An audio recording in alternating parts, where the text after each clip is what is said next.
à Cameroun. C'est le fils. Hein? Il travaille là-bas, je ne sais pas si on va vraiment là. Mais qu'est-ce que la police là-bas? Mais la police DG va protéger la zone. Ils ont amené. Ta force du progrès, une menace.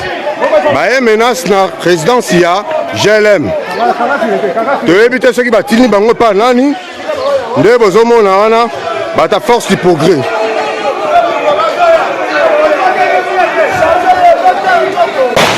Beta nzoto. Da nzoto te. Oh. Nzoto te. Donc, vous avez ta force du progrès, une menace. Une GLM. Ta force du progrès, IDPS, et une menace. Yewana. Oh, Zomona, il y a un drapeau IDPS, Yewana Zoki.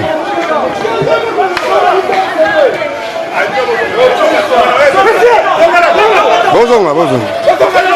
Donc,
devant sécurité. Si tu as vraiment dominé sécurité. La fongolie mi tuka ba tout. Boy. Ça n'importe quoi on va lingi. Faut pas ça la bilo baba. Tala. Boy. Est-ce que c'est normal? Moi ga ni lo boy. Boy. Alors on va petit la prière tout.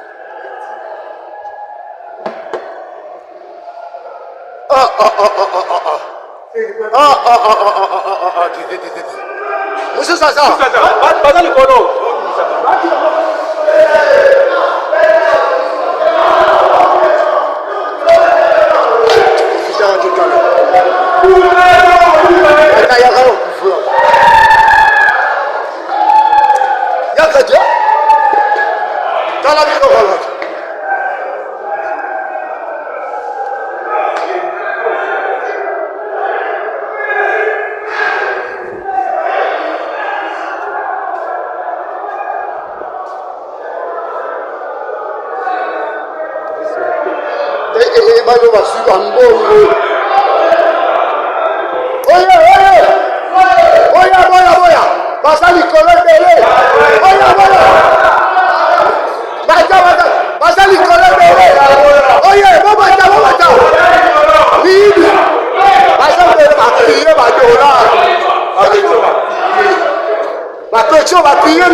ezalaka boye te bapie nde kopie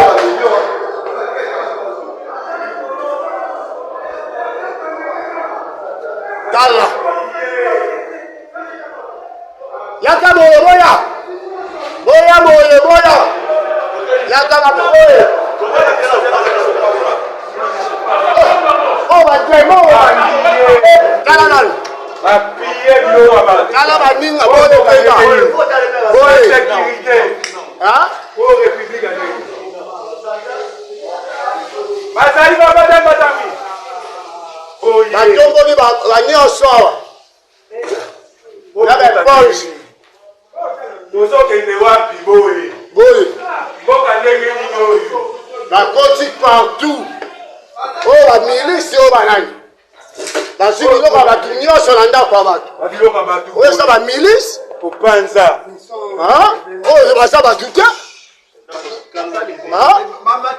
baza mikolandaka bango bapeti bapille mpena ndako oyo lokwa ya bango non pas ça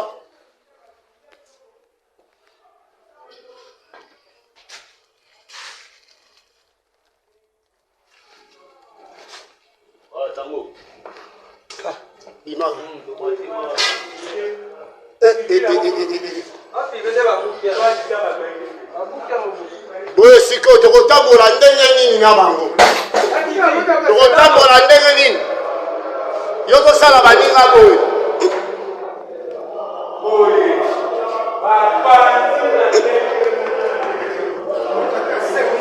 bapeti bafongoli batuti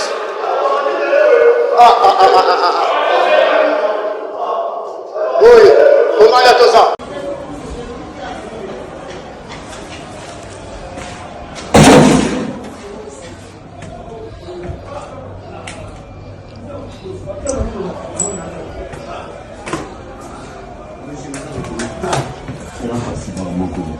Yo sois à image wana.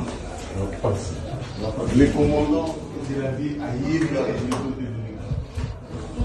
batu wa kufi batu meli yawa.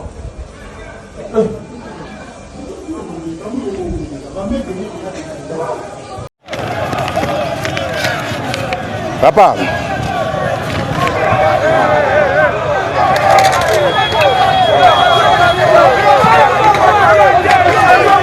Ozomona désordre, bato ya IDPS baye kosala na lupangu ya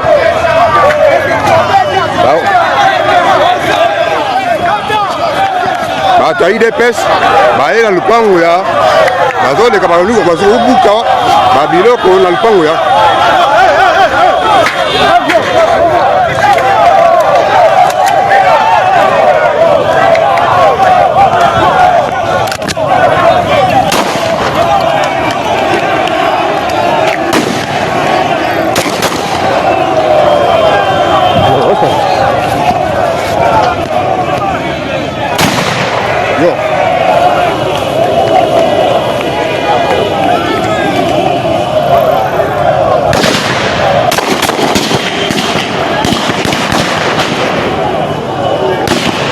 bango oyo baye kosala désordre na lupango mama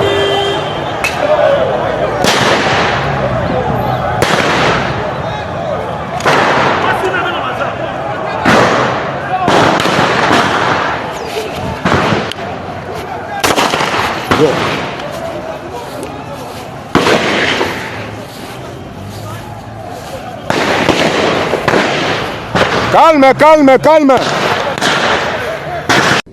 C'est fait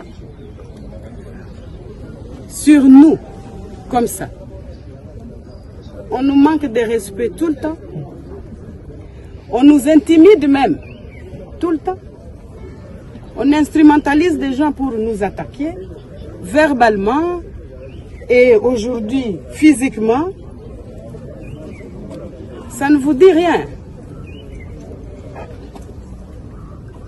Vous croyez être éternel ici sur la terre de Dieu? Les hommes passent, le pays restera. Et Dieu sera toujours éternel. C'est tout ce que moi je sais. Que sa volonté soit faite. Mais sinon,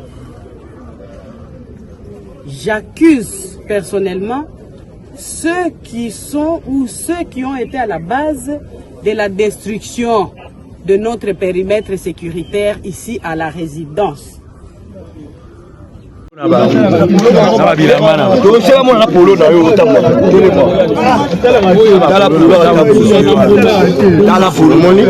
République est commis à Bino. Dans la République est commis à Bino.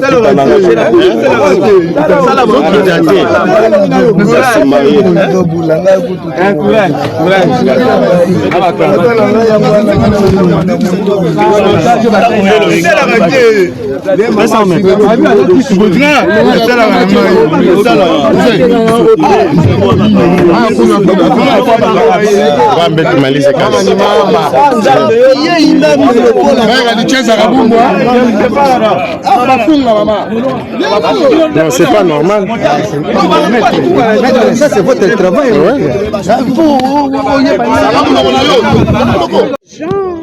Les cadiotistes qui sont envoyés ici chez moi ne réussiront pas de nous éliminer parce qu'ils n'ont pas le pouvoir sur le souffle de vie. Ceci est le résultat de la destruction méchante que vous avez tous vécue ici du périmètre sécuritaire de la résidence du président honoraire Joseph Kabila Kabange et de sa famille. Entre autres, moi, personnellement, qui suis en train de vivre ces malheurs au jour d'aujourd'hui. Et de là, grand frère Bemba, na benga kayo grand frère, ou benga nga petite sœur. Omoni makambu ya moins égoïsme oyo juste pour ouvrir la route pour na ba camion na yo ekendeke na chantier na yo et créer. Moi je pose la question parce que je voudrais savoir maintenant vous êtes content du résultat de cette destruction que vous avez instrumentalisé de notre périmètre sécuritaire? Que chacun prenne ses responsabilités. Je peux seulement interpeller les autorités par rapport au danger que représente cette milice de l'UDPS entretenue, malheureusement, puisque ce n'est pas un secret, c'est connu par tout le monde, que maintenant il y a un service parallèle qui opère parfois en lieu et place de l'État. Ça n'honore pas la République. Que les responsables, que les autorités, en commençant par le président de la République, prennent leurs responsabilités face à cette menace qui risque de dégénérer. Voilà. Et puis, je profite de vos micros pour remercier l'Éternel. Force du progrès, base du Kunga, nous avons na katia au marché, nous au marché, ndenge totambolaka na mboka na biso ndenge ezalaka, to bandai ko uta boulevard Tchatiti tozoya vers GLM poto bima hôtel Rotana, to komi liboso ya ex-président nani Joseph Kanambe tozoleka bafaser na ye o batia na immeuble o bakanga ya GLM bango nde babandi koagrese biso kofinga biso bon tellement que déjà population etambolaki bino moko bozomona masi ndenge ezali na mei kokalme base donc ekomaki déjà kobendana na bapolisier na ye babeti masasi ebele kuna lokwa na este donc yango tocomprendre te mboka oyo ezalaka na baparti mosusu basomba na baétranger oyo biso bana mboka tokotambola te to eza ndenge nini donc c'est-à-dire oyo nyonso tu livre azoloba eza bamensonge fabriqué biso na olive tomonani te biso tozoleka libanda na balabala ya leta na nzela tokobi na lupango na ye te donc c'est-à-dire oyo azosala eza bamensonge donc vis-à-vis ya koleka na biso bamilita na bango nde baagrese biso bapolisier oyo bazalaki bagere balata teni police babeti biso bamasasi baimage ezali mpe bato ozomona yango c'est-à-dire Olive Lembe atika bamasoja okosela basi makaka parce que lelo so tobika totelema mpona kobengana Olive na lupango wana aza na eloko moko te ya kosala biso bayaka na lupango te tokondima tokufa me ye mpe akozalaka wana te c'est-à-dire lokwa bayiba mboka babebisa mboka batiki bango bavanda kimia avanda kimia alia mbongo na yaki moyibi so alingi abandoluka bamafia na balukuta moko bamasoja papa bazofabrike mpona basi biso mpe tokondima te mpo toza mpe bayi mboka toza na droit ya koreklame badroit na biso tosimbi ye te atika kokosela biso makambo force lipoke viva merci beaucoup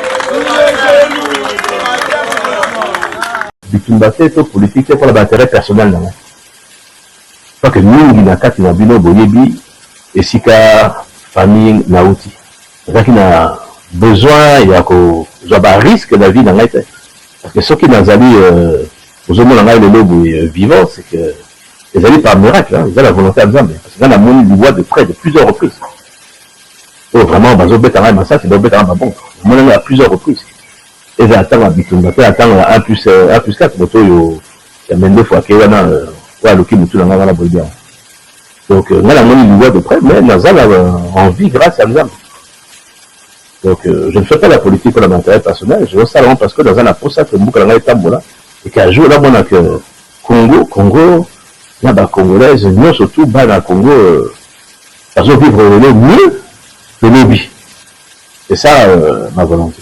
Je me suis bâti pour l'établissement d'une justice comme vous le voulez. J'ai quitté un camp politique parce que je crie au combat du président, qui est le juge suprême.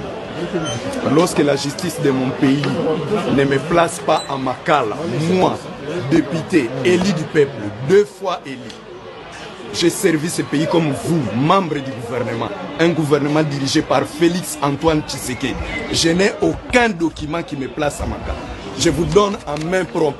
Que les journalistes voient. Ah, y a pas de problème. Je n'ai aucun document à Makala. Je lui donne l'ordonnance de la Cour de cassation de mon pays qui me place en résidence surveillée.